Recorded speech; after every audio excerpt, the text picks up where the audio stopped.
Shana Tova. Today we will be learning about one of my very favorite top Torah portions, the one that we read on Rosh Hashanah, and it focuses on a woman named Hannah.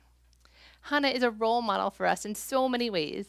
She's credited with being the first person in our text who says a private prayer in a holy space. She's having some struggles in her life, but she took action and used the agency that she had to make her life better. She's a strong woman who speaks up for herself in respectful ways and doesn't let the thoughts of others bring her down. We still have private prayer and services because of her. So I want to spend a few minutes now looking at this Haftarah portion together.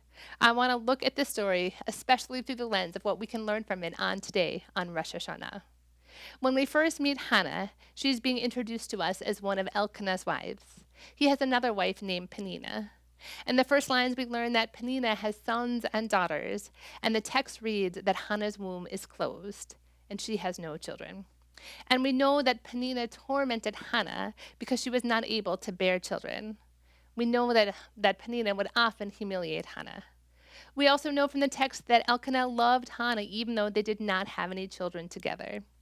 The text reads that he actually loved her, and that is remarkable because our text very rarely uses the word love to describe relationships.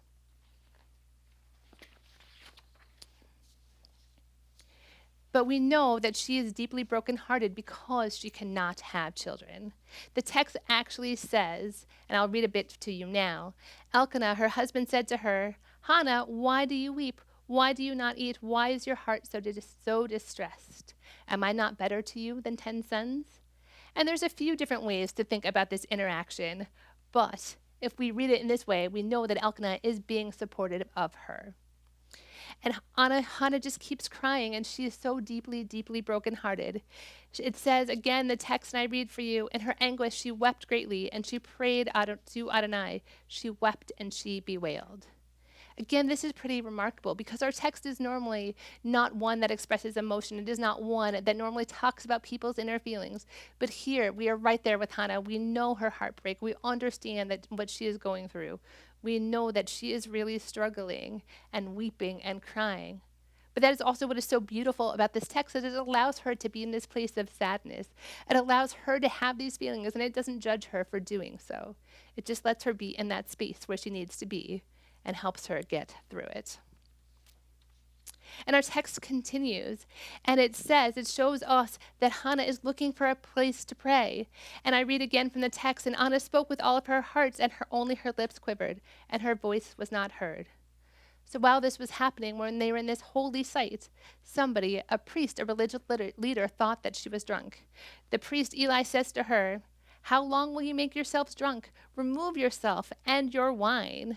So here is this distressed woman crying and wailing, and she has sought comfort from this place, but instead of being comforted by the religious leader, he mocks her and thinks that she is drunk. But she doesn't end there. She does not allow that to be the end of her story. Hannah answers and says, "No, I am a woman with a sorrowful spirit. I have not drunk wine or anything else. I am just pouring out my soul to Adonai."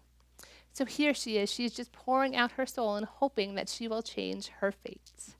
It is pretty remarkable to have this text be so thoughtful about how people feel. This is really not something that we see very often. In her distress, she really wants to connect with God, to find a holy place, a respite for her, a place of comfort for her. And the text continues, and then it takes a remarkable turn.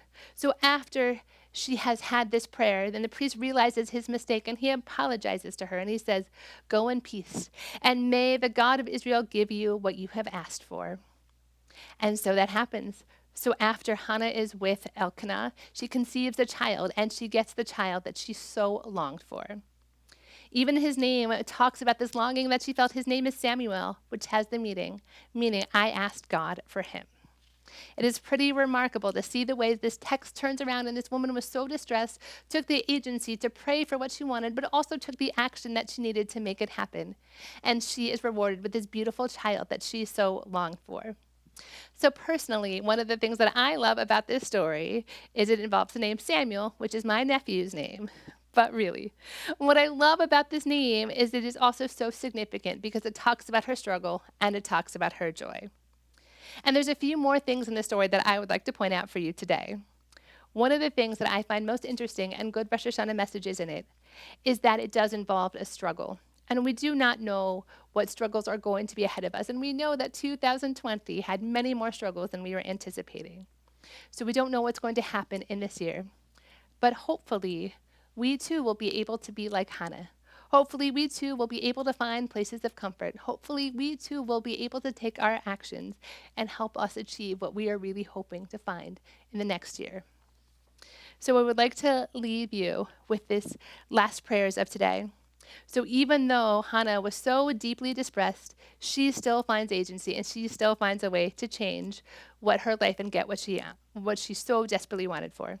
When she is in fact blessed with this child, she expresses her joy and her thanks and her gratitude. And what I find most inspiring about this story is that she never loses her hope and she never loses her agency. So I hope that we too are able to connect with personal prayer in the year ahead. I hope that we too are able to express our emotions even when times are difficult. I hope that we too can use our agency to achieve what we are most looking for in the year ahead. So I am wishing you and your family a very happy, healthy, and hopefully wonderful year. Shana Tova to all of you.